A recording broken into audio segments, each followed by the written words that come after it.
दोस्तों, हमने पिछले क्लासेस में स्वर संधि, व्यंजन संधि हम सब कुछ अपना कंप्लीट कर चुके थे। आज हमारी जो संधि स्टार्ट होगी वो होगी विसर्ग संधि। तो पूरी वीडियो आप ध्यान से देखिएगा। वीडियो पसंद आए तो लाइक, शेयर और सब्सक्राइब करना ना भूलें। यदि विसर्ग के बाद किसी स्वर अथवा व्यंजन का मेल होने से विसर्ग में जो परिवर्तन होता है उसे विसर्ग संधि कहते हैं। यानी कि अगर विसर्ग है और विसर्ग के बाद में कोई स्वर आ जाए या व्यंजन आ जाए तो विसर्ग में जो परिवर्तन होगा ना, इसमें जो परिवर्तन होगा उसे विसर्ग संधि कहा जाएगा। इसका रूल नंबर फर्स्ट देखते हैं। यदि विसर्ग के बाद चा या फिर छा है तो विसर्ग जो है सा में बदल जाएगा। यानी कि कह रहा है कि अगर यहाँ पे विसर्ग है उसके बाद में चा आ जाता है, छा आ जाता है, तो ये जो विसर्ग है इसको बदल के हम शा सलजम में चेंज कर देंगे। इसी तरीके से अगर टे या फिर ठे आ जाए तो टे और ठे आने के बाद हम जो विसर्ग होगा इसको सै में बदल देंगे। अगर यहीं पे ते या फिर थे हो, ते तरबूज वाला और थे थर्मस वाला थे आ जाता है विसर्ग के बाद, तो हम इस विसर्ग को किस में बदल देंगे? सा सपेरे वाले सा में बदल देते हैं। जैसे यहाँ पे देखो एग्जाम्पल पे, नी प्लस च, यानी कि नी के बाद विसर्ग है, उसके बाद च आ गया है, तो जो विसर्ग है ना इसको हम किस में बदल देंगे? सा सलजम वाले सा में, तो ये बन गया है निश्चय। ऐसा देखो नमस्ते में, माँ के बाद विसर्ग है, उसके बाद क्या आ गया है? ता। मैंने बताया था ता किस में बदलता है? ता या था बदल जाता है सा सपेरे में। तो जो ये विसर्ग है इसको हम बदल देंगे सा में। अब देखो यहाँ पे छ आ गया है, तो विसर्ग को मैंने बताया था छ आने के बाद ये सै सलजम में बदल जाता है, तो विसर्ग बदल जाएगा सै सलजम में। दुस्तर, अब देखो यहाँ पे तय आ गया है, तय और थे आने पर ये किस में बदल जाता है? सपेरे वाले सा में, तो ये विसर्ग सपेरे वाले सा में यहाँ पे बदल जाएगा।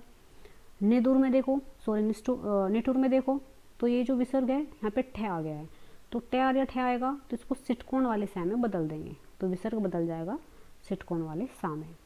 इसी तरीके से देखिएगा आप, मन प्लस ताप, तो ता आ गया है, ता आ गया है तो विसर्ग किस में बदलेगा? सपेरे वाले सा में। धनुष प्लस टंकार, तो क्या आ गया है? यहाँ पे टे आ गया है, तो विसर्ग बदलेगा षटकोण वाले सा में। इसी तरीके से देखो, नी प्लस तेज निस्तेज, नी प्लस तार निस्तार, मरु प्लस स्थल मरुस्थल, वी प्लस तार विस्तार। यहाँ पे देखो अगर विसर्ग आया है उसके बाद में च या छ आएगा तो सलजम वाले सै में बदलेगा। विसर्ग के बाद टे या ठे आएगा तो षटकोण वाले सै में बदलेगा। विसर्ग के बाद ते या थे आता है तो सपेरे वाले सै में विसर्ग चेंज हो जाएगा। ठीक है, आगे इसका दूसरा रूल पढ़ते हैं हम। यदि विसर्ग के पहले ए और बाद में ए अथवा प्रत्येक वर्ग का तीसरा, चौथा, पांचवा वर्ण या फिर यारा अलावा है तो विसर्ग को ओ हो जाता है। ये कह रहा है कि मान लिया विसर्ग के पहले ए आ जाता है और बाद में भी आ जाता है, या प्रत्येक वर्ग का तीसरा, चौथा और पांचवा वर्ण या फिर यारा अलावा है में से आ जाता है, तो विसर्ग बदल जाता है हमारा ओ में। जैसे देखो, मन प्लस अनुकूल, तो यहाँ पे विसर्ग है, विसर्ग के पहले क्या है? ना के पीछे आ जुड़ा हुआ है, ये जो ना होता है ना इसके पीछे आ लगा हुआ है, तो विसर्ग से पहले आ है और इसके बाद में भी ए है, तो इस विसर्ग को किसमें बदल देंगे? ओ में, तो ये हो जाएगा मनोकूल। अब देखो, मन है, मन में भी ना में पीछे आ है और यहाँ पे क्या आ गया? यार अलावा में से या आ गया है, तो ये जो विसर्ग होगा ये बदल जाएगा ओ में, मनोयोग। जैसे आदि के पीछे धा है और धा में जुड़ा हुआ है आ, और यहाँ पे क्या आ गया है? यहाँ पे आ गया है गा, यानी कि कौन सा वर्ण है? गा, तीसरा, का, खा, गा, तो तीसरा वर्ण आ गया है, तो भी ये किस में बदल जाएगा विसर्ग? ये बदल जाएगा ओ में, अधोगति। इसी तरीके से देखो, आ प्लस व वृद्ध, तो यारला में से व आ गया है, तो व्या के पीछे जो ए जुड़ा हुआ है, ए के बाद क्या आया है? व, तो ये जो विसर्ग है ना ये बदल जाएगा ओ में। ठीक है, जैसे यहाँ पे देखो, तप प्लस भूमि तपोभूमि, यश प्लस दा यशोदा, तप प्लस बल तपोबल, पै प्लस धन प्योधन, मन प्लस हर मनोहर, मन प्लस रथ मनोरथ। ठीक है, अब इसमें देखो, मन प्लस अभिलाषा मनोभिलाषा, पर प्लस अक्ष परोक्ष, मन प्लस अभिराम मनोभिराम, यश प्लस वर्धन यशोवर्धन, तेज प्लस मूर्ति तेजोमूर्ति। अब यहाँ पे देखो, सर प्लस रू सरोवर, यानी कि रा के पीछे जो आ है और यारा लावा में से रे आ गया है, तो क्या हो जाएगा, ओ में बदल जाएगा, सरोरुह। ऐसे स्वर प्लस वर सरोवर, पै प्लस दी पयोधी, मल प्लस वांचा मनोवांचा, अध प्लस वस्त्र अधोवस्त्र। ठीक है। अब हम बात करेंगे विसर्ग के रूल नंबर 3 के। यदि विसर्ग के पहले ए आ जाए या आ, इनको छोड़कर कोई दूसरा स्वर हो और बाद में ए आ छोटा ऊ बड़ा ऊ या फिर तीसरा चौथा पांचवा वर्ण या फिर याराला में से कोई हो तो विसर्ग का रे या फिर अर हो जाता है।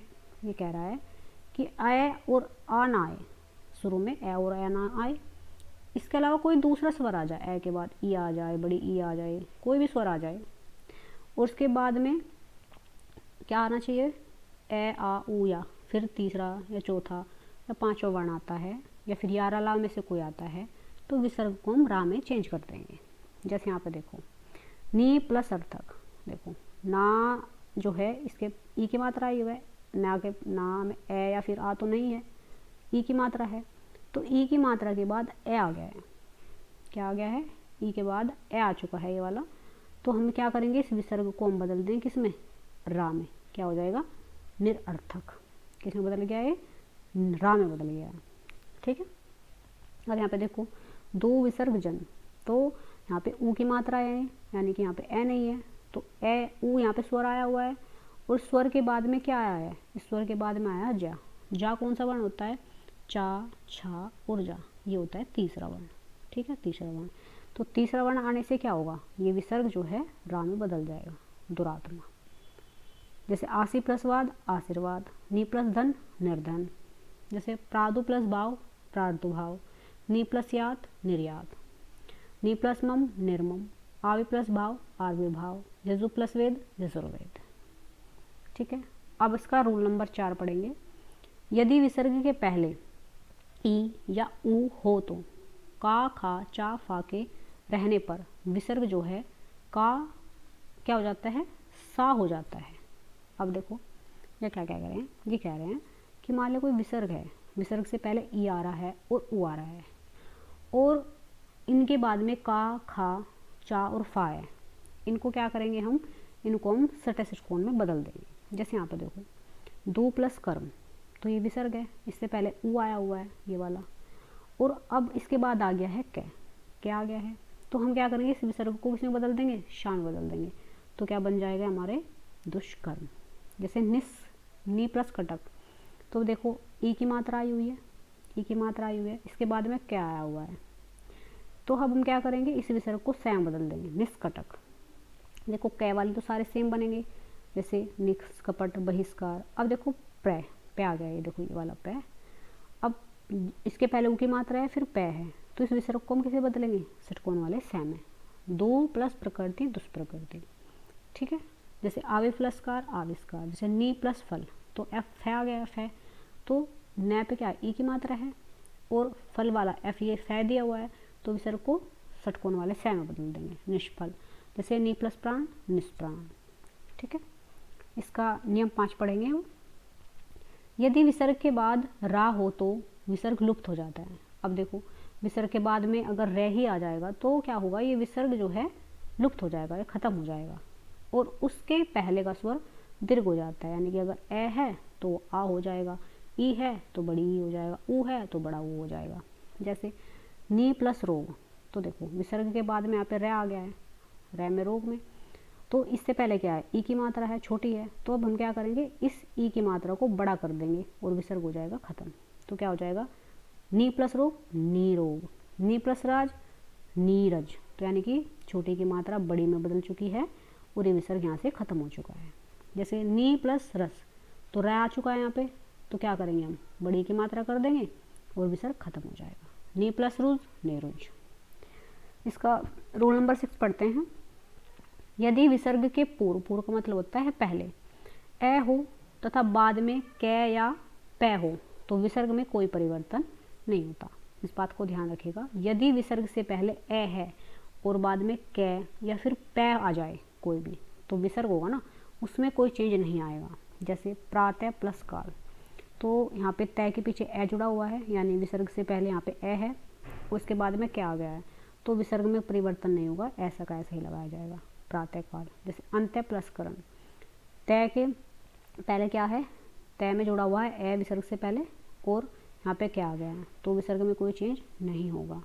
जैसे अधपतन, अधपतन रहेगा, पै प्लस पान, पै पान रहेगा, रज प्लस कण, रजकण रहेगा। देखो इसमें एक अपवाद है, नमः प्लस पूर्व में विसर्ग का स हो जाता है। मान लिया कि इसके बाद में कोई भी वर्ण नहीं आता है, सीधा ये लिख रहा है नमः है, या फिर लिख देते हैं कोई भी ऐसा वर्ण जिसके पीछे विसर्ग लगा हो, तो उनमें क्या होगा, नमः प्लस पूर्व वाले जो होंगे उनमें विसर्ग को स कर देंगे, नमः और पूर्व वालों में। जैसे नमः प्लस कार तो नमस्कार, यानी कि विसर्ग को स में बदल दिया है, क्योंकि यहाँ पे ये रूल नहीं लगता, क्योंकि क्या विसर्ग के बाद अगर यहाँ पे क्या आ रहा है, मैं में क्या जुड़ा हुआ है ए, और यहाँ पे कै है, तो इस वाले नियम से तो क्या कहते हैं, अगर ए हो और बाद में क्या हो तो विसर्ग में परिवर्तन नहीं होगा। लेकिन अगर नम शब्द के साथ का कै जुड़ा हुआ है तो उस विसर्ग को हम श में बदलेंगे। जैसे पुर प्लसकार पुरस्कार, बहि प्लसकार बहिष्कार। ठीक है, तो आज संधि भी क्लास सारे खत्म हो चुके हैं, प्रैक्टिस सेट हम बाद में करेंगे।